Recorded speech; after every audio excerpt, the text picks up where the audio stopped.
आज समझते हैं कि जो जलियांवाला बाग हत्याकांड हुआ क्यों हुआ था और किस वजह से हुआ था, किसने कराया था। देश के इतिहास में सबसे दर्दनाक जो घटना कहते हैं वो थी जलियांवाला बाग हत्याकांड।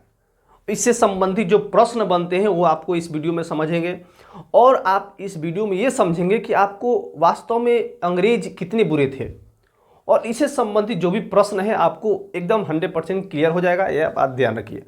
आपको मैं इससे पिछले वाले वीडियो में बताया था कि रॉलेट एक्ट क्या है। अगर आप उसको बढ़िया से जानते हैं तो इसको आसानी से समझ में आएगा। हम थोड़ा सा बता देते हैं कि रॉलेट एक्ट क्या है। एक कानून है, एक ऐसा कानून है, रॉलेट कानून एक ऐसा कानून है जिसमें ये लिखा गया था कि ना बिना वकील, बिना दलील और बिना किसी अपील के किसी भी व्यक्ति को उठाया जाएगा और उसे जेल में बंद कर दिया जाएगा शक के आधार पर। अब ये भी था कि कौन सा व्यक्ति को, तो वो व्यक्ति जो राष्ट्रवादी आंदोलन करते हैं, मतलब देश को आज़ाद कराने के लिए बहुत सारा आंदोलन हो रहा था, लाहौर में, दिल्ली में, हर जगह कोना कोना में आंदोलन हो रहे थे। उसको दबाने के लिए, उसको ख़त्म करने के लिए अंग्रेजों ने कानून लाया था। उसके आगे की कड़ी है कि जलियांवाला बाग उसी के बाद आगे हुआ। तो उसके प्रदर्शन में लोग क्या कर रहे थे, नेता जो थे और उसके जो समर्थक थे वो क्या कर रहे थे, एक जगह बैठ के प्रदर्शन कर रहे थे। तो रॉलेट एक्ट में क्या था कि प्रदर्शन नहीं करना है, लोग प्रदर्शन कर रहे थे बढ़ियारी, क्योंकि देश को आज़ाद कराने के लिए एक व्यक्ति का योगदान नहीं, हर व्यक्ति, हर जनता का योगदान है, ध्यान रखिए। तो जलियांवाला बाग पंजाब के एक जगह है, वहीं पर 9 अप्रैल 1919 को लोग इकट्ठा हो गए थे और क्या कर रहे थे, प्रदर्शन शांतिपूर्वक ढंग से कर रहे थे। लेकिन इससे पहले 2 व्यक्तियों को गिरफ्तार कर लिया गया था। कौन कौन? सैफुद्दीन किचलू और डॉक्टर सत्यपाल को गिरफ्तार कर लिया गया था। किस वजह से? क्योंकि ये नेता जो थे, उसके आगे आगे चलने वाले नेता थे, इन लोगों को गिरफ्तार कर लिया गया। और लोग, जनता भड़क गई। अब अरे भाई, हम लोग शांतिपूर्वक कर रहे थे, आप गिरफ्तार क्यों कर लिए इन लोगों को? और बहुत सारा मतलब आंदोलन के बहुत सारे नेता को गिरफ्तार कर लिया गया और पंजाब के हर नेता को गिरफ्तार करके बाहर भेज दिया गया, जेल में डाल दिया गया रॉलेट एक्ट के कानून के तहत। कौन कौन? तो सैफुद्दीन, उनका पूरा नाम सैफुद्दीन किचलू और डॉक्टर सत्यपाल को गिरफ्तार कर लिया गया। अब हुआ क्या कि 9 अप्रैल को एक आंदोलन आराम से चल रहा था, ठीक है। कहाँ पर? जलियांवाला बाग में। किसके साथ मतलब समर्थक थे, किसके लिए? तो रॉलेट एक्ट के विरुद्ध में एक आंदोलन चल रहा था। तो 9 अप्रैल, जब एक दिन बाद हुआ 10 अप्रैल, तो ये आंदोलन जो था थोड़ा सा हिंसात्मक हो गया, हिंसा होने लगा। अंग्रेज भी आ गए, गोली चलाने लगे बिना मतलब के, और आराम से जो बैठा है उसको गोली क्या चलाने, और जनता भी थोड़ा सा गुस्सा हो गई और थोड़ा सा ज़्यादा होने लगा। और अंग्रेज के जो सिपाही थे वो भी कुछ घायल हो गए, जनता भी कुछ घायल हो गई, गोली वोली चल गया। तो तब क्या हुआ कि उस समय जनरल डायर जो था, Michael O General Dyer, governor general था जनरल डायर, उसने क्या किया कि मार्शल लॉ कानून लगा दिया। मार्शल लॉ क्या है आपको पता होना चाहिए। एक ऐसा सैन्य कानून है जिसमें आपके अधिकारों को वंचित कर दिया जाता है, आपके जो भी अधिकार है उसको खत्म कर दिया जाता है। उसमें सेना का कानून लागू हो जाता है और आपके ये एक ऐसा कानून है, राज्य में भी, केंद्र शासित प्रदेश में भी, प्रांत कहीं भी जगह लग सकता है, ये सेना लगा सकती है, ठीक है। कब? जब आपातकाल की स्थिति लगेगा कि देश में आपातकाल की स्थिति है, अगर मतलब कि अब सबके बस की बात नहीं है, तो सेना वहाँ पर शासन व्यवस्था चलाने लगती है, ध्यान रखना है। तो ऐसा जम्मू कश्मीर में भी हो चुका है और पाकिस्तान में हमेशा होते रहता है ऐसा, ठीक है, ध्यान रखना है इस बात को।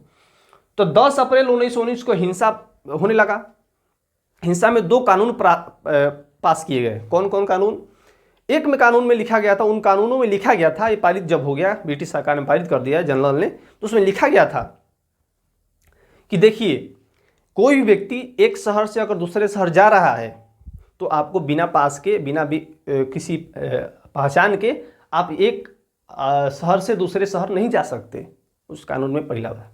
दूसरा, उस कानून के तहत लिखा गया था कि आपको 3 व्यक्ति से अधिक एक जगह इकट्ठा नहीं होना है। किस कानून में? तो जो रॉलेट एक्ट के विरुद्ध में कानून बना था उसके विरुद्ध में एक और कानून पारित हुआ उसके विरुद्ध में। और इसमें बहुत सारी समस्या थी कि 3 लोग नहीं रह सकते, और इसको देखकर जनता और गुस्सा हो गई और उपद्रव हो जाएगा, हिंसा बहुत ज़्यादा बढ़ गया, मार्शल लॉ कानून लग गया।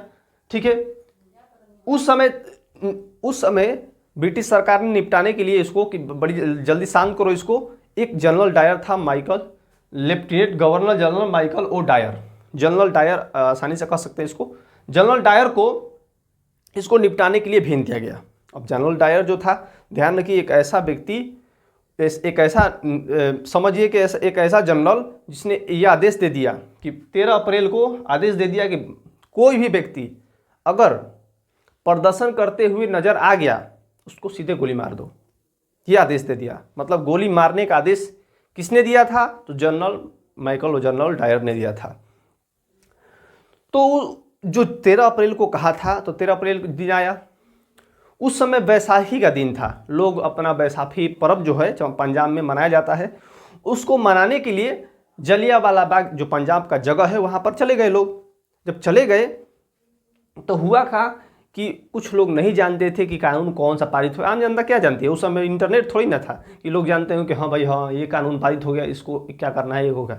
उस समय नहीं मालूम था जनता को, आम जनता को। वो चली गई आराम से, उसमें बूढ़ बुजुर्ग, महिला पुरुष, छोटा बच्चा, सबको नहीं छोड़ा, सबको गोली मार दिया। लगभग 1000 से अधिक लोग मारे गए थे इस जो गोलीबारी हुआ था जलियांवाला बाग में। कुछ मासूम थे, कुछ अनजान थे, कुछ छोटे थे, कुछ बड़े थे, कुछ बूढ़े थे, कुछ महिला थी, कोई लड़की थी, बहुत सारा मारे गए। ये घटना जो थी देश को एकदम सुन्न कर दिया, एकदम सोचने पर मजबूर कर दिया कि ये लोग हमारा शोषण इस तरह से कर रहे हैं कि घोड़े बकरियों की तरह मार रहे हैं। उतना तो जानवरों को हत्या नहीं होती है, उस तरह मारा गया था। ध्यान रखिए, इस घटना ये थी। लगभग 1000 से अधिक लोग मारे गए। इस विरोध की प्रतिक्रिया में जो रविंद्रनाथ टैगोर थे उनको नाइटहुड की उपाधि मिली थी। ठीक है, नाइटहुड क्या है? ब्रिटेन का सबसे सर्वोच्च सम्मान की तरफ माना जाता है नाइटहुड। उनको रविंद्रनाथ टैगोर को मिला था। उसने क्या किया, 13 अप्रैल 1919 को उन्होंने कहा किया कि दे दिया, हटा दिया, कहे कि ले जो अपना त्याग कर दिया, कहे कि हमको ऐसा नहीं चाहिए। जब हमारा देश के लोग ही नहीं रहेंगे तो ऐसा उपाधि का हम क्या करेंगे, तुम ले जाओ अंग्रेज। गांधी जी ने भी क्या किया, उनको मिला था कैसर ए हिंद की उपाधि। तो ध्यान रखिए, क्वेश्चन पूछता है कि बताइए किस आंदोलन के तहत गांधी जी को कैसर ए हिंद की उपाधि लौटा दी गई? तो जलियांवाला बाग। फिर क्वेश्चन पूछेगा कि बताइए किस आंदोलन के तहत रविंद्रनाथ टैगोर ने अपना नाइटहुड की उपाधि लौटा दी थी? तो जलियांवाला बाग। ध्यान रखने, 2 व्यक्तियों ने लौटाया था। एक थे रविंद्रनाथ टैगोर, नाइटहुड की उपाधि त्याग दी थी। एक कैसर ए हिंद, एक थे कैसर ए हिंद, कैसर ए हिंद, दोनों ने उपाधि लौटा दी थी। ध्यान रखना है, एक गांधी जी ने, एक रविंद्रनाथ टैगोर ने, जिन्हें अंग्रेजों द्वारा दिया गया था, उन्होंने लौटा दिया। ध्यान रखना है। उस समय वायसराय के कार्यकारिणी में कुछ भारतीय सदस्य भी थे। कौन थे? शंकर राम नागर थे। उन्होंने क्या किया, वायसराय की कार्यकारिणी से इस्तीफा दे दिया। कौन है कि हम ऐसा नहीं रहेंगे, ऐसा क्या होगा जब हमारे देश की जनता को मार दिया गया है, तो हम इस्तीफा दे दिया उन्होंने। और जो सत्याग्रही थे, अब हिंसा में थे, विश्वास करते थे। गांधी जी कहे थे कि हिंसा नहीं करना है, अहिंसा नहीं करना है, हिंसा नहीं करना है, अहिंसा पर चलना है। अब क्या, अहिंसा मार्ग को छोड़कर हिंसा पर आ गए। अब जितने सत्याग्रह कर रहे थे, जितने भी लोग थे, वो अहिंसा पर आ गए। अहिंसा पर आ गए तो गांधी जी ने क्या किया कि सत्याग्रह को समाप्त कर दिया, क्योंकि गांधी जी जानते थे कि अगर हिंसा से हर चीज़ नहीं हो सकता, कुछ चीज़ें हैं जो हम अहिंसा पूर्वक करना पड़ेगा। हमें अहिंसा से कोई भी चीज़ें को नहीं मिलेगा, इसमें लोगों की क्षति होगी, लोग मारे जाएंगे, कुछ उधर के मारे जाएंगे, किधर इधर के मारे जाएंगे, लोगों का नुकसान होगा। इसलिए उन्होंने सत्याग्रह को समाप्त कर दिया। कब किया? 18 अप्रैल 1919 को ये सत्याग्रह को समाप्त कर दिया गया। ध्यान रखना है। अब क्या हुआ कि जलियांवाला बाग जब हत्याकांड हुआ तो एक इतिहासकार था, इसका नाम था एपीजे टेलर। उसने जलियांवाला बाग हत्याकांड के बारे में बताया कि एक ऐसा आंदोलन है, एक ऐसा हत्याकांड है जिसके बाद भारतीय लोग जो है ब्रिटिश सरकार से धीरे धीरे अलग होने लगे। यही एक आंदोलन था। किसने कहा था? एपीजे टेलर ने कहा था कि इस घटना के बाद भारतीय लोग जो हैं वो ब्रिटिश सरकार से आराम से अलग हो गए। एकदम अलग हो गए। हाल देखिए अभी बताएं कि अभी इस्तीफा दे दिए, आगे देखिएगा तो बहुत लोग अलग हो गए, गांधी जी भी अलग हो गए, कैसर हिंद की उपाधि लौटा दी, रविंद्रनाथ टैगोर जिसे गुरु जी कहा जाता है उन्होंने लौटा दिया नाइटहुड की उपाधि, ये कि हमको ऐसा नहीं चाहिए उपाधि, उन्हें लौटा दिया। कैसर ही हिंद का मतलब होता है भारत का सम्राट, भारत का राजा, ऐसे उसको उपाधि मिला था गांधी जी को। तो इतिहासकार ने बताया अब इस जनरल डायर जो था, जिसने गोली चलवाया था, जिसने गोली मरवाया था, 1000 से अधिक लोग मारे गए थे, एक व्यक्ति था, एक क्रांतिकारी था जिसका नाम था उधम सिंह। क्या नाम था? उधम सिंह। उसने ठान लिया था कि हम इसको मारेंगे, क्योंकि ये इससे पहले आयोग बैठा था, उसने क्या किया कि कोई भी ब्रिटिश सरकार ने कोई भी मतलब क्या किया कि अपने अधिकारियों पर कोई कानूनी कार्रवाई नहीं की कि हाँ भाई ये ब्रिटिश सरकार के खिलाफ था। ध्यान रखिए, इसने अपने मन से करवाया था, जनरल डायर ने आदेश दिया था, कुछ वायसराय से कोई पूछा नहीं था, चाहे कोई ब्रिटिश शासन व्यवस्था से पूछा गया नहीं था, वो चलवा दिया था खोली। और ब्रिटिश सरकार ने इसको बचाने के लिए अधिकारियों को और मतलब बढ़िया से एकदम बॉडीगार्ड लगा दिया कि नहीं इसको कोई नहीं मारेगा, मतलब बचाना चाहती थी। इस वजह से उधम सिंह ठान लिए थे कि नहीं इसको गोली मारा जाएगा, इसको गोली मारेंगे हम। गोली तो मार दी, लेकिन उन्हें पकड़े गए। जब पकड़े गए तो उन्हें 1940 में इस वीर जवान को फांसी दे दी गई। कब दी गई? 1940 में। किसको? उधम सिंह को। उसका नाम क्या था? बदले थे राम मोहम्मद सिंह आज़ाद। ध्यान रखिए, कहाँ पर गोली मारा था? ब्रिटेन में, लंदन में जाकर मारा था। ध्यान रखिए, लंदन में जाकर गोली मारा और इसे फांसी दे दी गई उधम सिंह को। लेकिन भारत सरकार ने 1974 में आकर इनकी अस्थियों को, उधम सिंह की अस्थियों को, इस महान नायक की अस्थियों को वापस ले आया गया भारत में। ठीक है, कब? 1974 में। ये चीज़ें छोटा छोटा ध्यान रखिए, ये चीज़ें हमेशा डिटेल वाइज कोई नहीं बताएगा, ध्यान रखना है इस बात को। उधम सिंह अपना नाम क्या बदले थे? राम मोहम्मद सिंह आज़ाद। कहाँ पर गोली मारी थी? ब्रिटेन में। फांसी कब हुआ? 1940 में इनको। लेकिन भारत सरकार ने उनकी अस्थियों को वापस कब लाया? तो 1974 में उनकी अस्थियों को, वीर जवान की अस्थियों को वापस अपने देश लाया गया। उस समय जब ये घटना हुई तो उस समय तत्कालीन भारत का सचिव जो था एडविन मॉन्टेगू था। ध्यान रखना है, कौन था? तत्कालीन भारत सचिव जो था वो था एडविन मॉन्टेगू। उन्होंने एक आयोग बनाया, किसके तहत, किसकी अध्यक्षता में? तो विलियम हंटर। ध्यान रखिए, नाम बहुत इंपॉर्टेंट है, विलियम हंटर।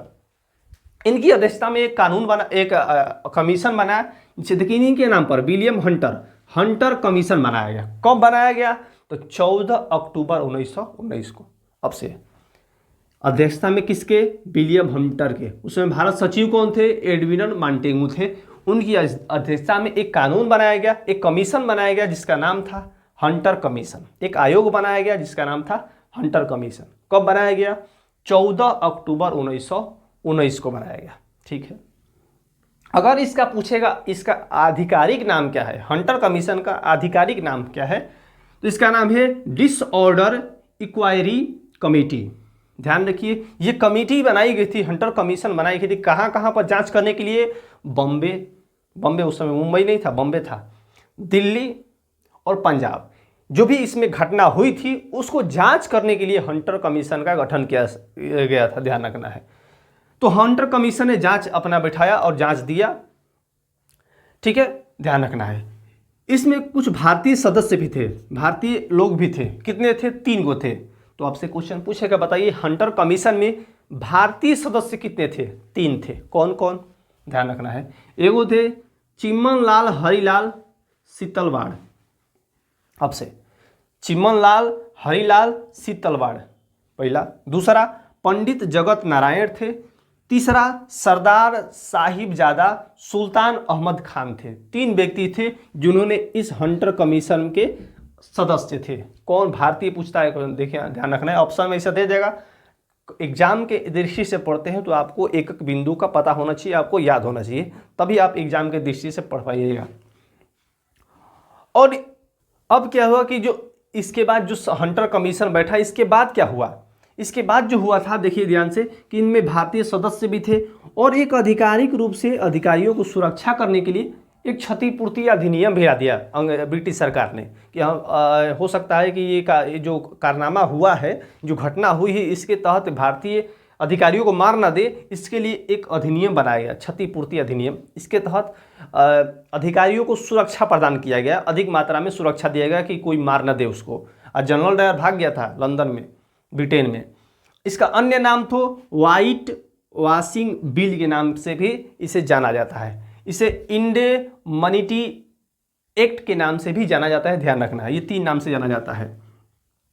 और उस समय भारतीय राष्ट्रीय कांग्रेस थी, उसने भी एक गैर सरकारी मतलब होता है कि सरकार से हटके एक गैर सरकारी समिति का गठन किया, जिसमें सदस्य थे गांधी जी, मोतीलाल नेहरू, MR जयकर, CR दास, अब्बास तैयब जी। ये जो थे उस समिति के मुख्य रूप से सदस्य थे।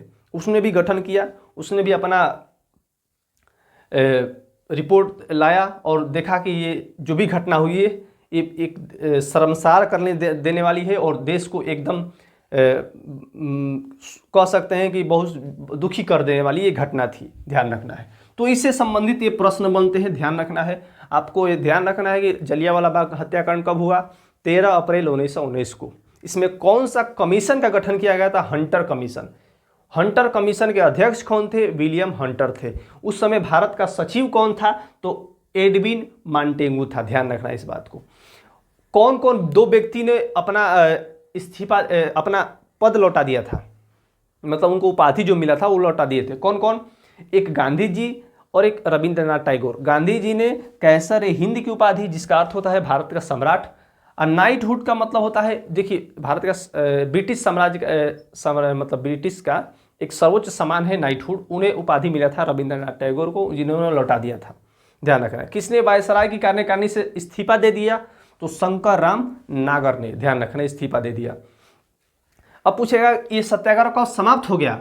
ध्यान रखें, गांधी जी ने समाप्त किया था, क्योंकि उन्होंने बोला था कि ये आंदोलन में, मेरे आंदोलन में हिंसा का कोई स्थान नहीं है, क्योंकि हिंसा से कोई भी चीज़ें सही नहीं की जा सकती। हर चीज़ें का सलूशन एक ही है, अहिंसा। मतलब शांति से, हर चीज़ से, बातचीत से जो समस्या का हल हो सकता है वो मारपीट से नहीं हो सकता। इसमें आपका नुकसान होगा, हमारा भी होगा, आपका भी होगा, देश का भी नुकसान होगा, ब्रिटिश साम्राज्य का भी नुकसान होगा, जिसके कारण बहुत सारा समस्या हो सकती है। तो कब समाप्त कर दिया? 18 अप्रैल 1919 को ये समाप्त कर दिया गया। इतिहासकार कौन थे? APJ टेलर ने लिखा था कि एक ऐसा आंदोलन, ये एक ऐसी घटना थी जिसके बाद अंग्रेजों से, जो ब्रिटिश सरकार से भारतीय धीरे धीरे अलग होने लगे, ध्यान रखना है। अपने अधिकारियों को सुरक्षा करने के लिए कौन सा कानून लाया, अधिनियम लाया? तो क्षतिपूर्ति अधिनियम, जिसे व्हाइट वॉशिंग बिल के नाम से भी जाना जाता है। 3 भारतीय सदस्य कौन कौन थे? चिमनलाल हरिलाल सितवाड़ा और पंडित जगत नारायण और सरदार साहिबजादा सुल्तान अहमद खान थे, ध्यान रखना है, 3 थे। वो अधिकारी जो हंटर कमीशन था कहाँ कहाँ पर गया? बॉम्बे, दिल्ली और पंजाब पर। कब बना था? 14 अक्टूबर 1919 को, ध्यान रखना है। अब किसको किसको गिरफ्तार कर लिएगा? तो डॉक्टर सत्यपाल किचलू को और सैफुद्दीन किचलू को और डॉक्टर सत्यपाल को गिरफ्तार कर लिएगा, ध्यान रखना। ये हिंसा कब ज़्यादा हो गया? 10 अप्रैल 1919 को हिंसा हो गया। 2 पारित कानून भी हो गया था, जिसके अंतर्गत ये कहा गया था कि आप शहर से बाहर नहीं जा सकते बिना पास के, और ये इसमें लिखा है 3 से व्यक्ति अधिक नहीं रह